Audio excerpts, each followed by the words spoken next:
বলতে চাস বল। আজকে আমরা সবাই এসেছি, পরীক্ষা আমাদের শুরু। ছেলেরা জাস্ট পর এসেছে স্কুলে, আমরাই পরীক্ষা দিচ্ছি এখানে বসে ছেলেদের নাম করে।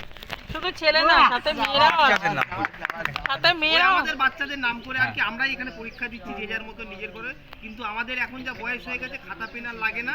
যেমন স্যার এক্ষুনি কবিতা বলে শোনালো, 10-এ একটা নাম্বার পাবে। এবার এক একজন এক এক জিনিস করে শোনাবে বা অঙ্গভঙ্গি করে যা হোক কিছু একটা তার প্রতিভা দেখাবে। তারপরে যা আর কি হবে, লাস্ট আমরা নাম্বার দেওয়া হবে, কে পাস করেছে কে ফেল করেছে পরে জানানো হবে। আচ্ছা, তাহলে সেটা কবে জানাবি সেটাও বলে দে। 27 তারিখে আমরা কবে জানাবি? 27শে ডিসেম্বর। আচ্ছা ঠিক আছে, মানে হেড স্যার যা বলবে।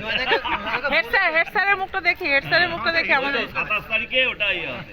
ও হ্যাঁ, পিকনিকটা বলো, আর পিকনিকটা বলে দাও। নিচে হেড স্যারের স্বাক্ষর থাকবে। একদম একদম। ঠিক আছে, যে যা তাহলে রেজাল্ট পাবে নিচে হেড স্যারের স্বাক্ষর থাকবে, ওই নিয়ে কোনো অসুবিধা নেই আপনাদের। আপনারা নতুন ক্লাসে আবার উঠবেন, ফেল করুন আর কিন্তু পাস করুন। নতুন উঠেই গেছে। এমনি 8 পর্যন্ত পাস। না না, উঠেই গেছে। আমাদের অ্যাসিস্ট্যান্ট হেড স্যার যা বলছে, পিকনিকের কথা আবার ভালো করে শুনিয়ে দেবে এবং সমস্ত আয়োজন কি করে করতে পরীক্ষার হবে না মাঝখানে আবার পিকনিক কোথা থেকে? না, পরীক্ষার মাঝখানে না, পরীক্ষা না, ব্যাপারটা হলো মেন, আমরা হয়তো আজকে পরীক্ষা দিতে এসেছি কিন্তু আমরা বেশি এক্সাইটেড পরীক্ষা শেষ হলে আমরা কি কি করব। করবো? এই হচ্ছে ব্যাপার।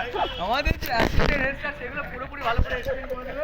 মোটামুটি স্যার একটু বলুন স্যার, আমাদের পিকনিকে কিভাবে কি করা যায়, হয় ডায়মন্ড হারবার নয় সুন্দরবন। সুন্দরবন চেন না, না, সুন্দরবন পিকনিকটা- কারণটা আমি বলছি।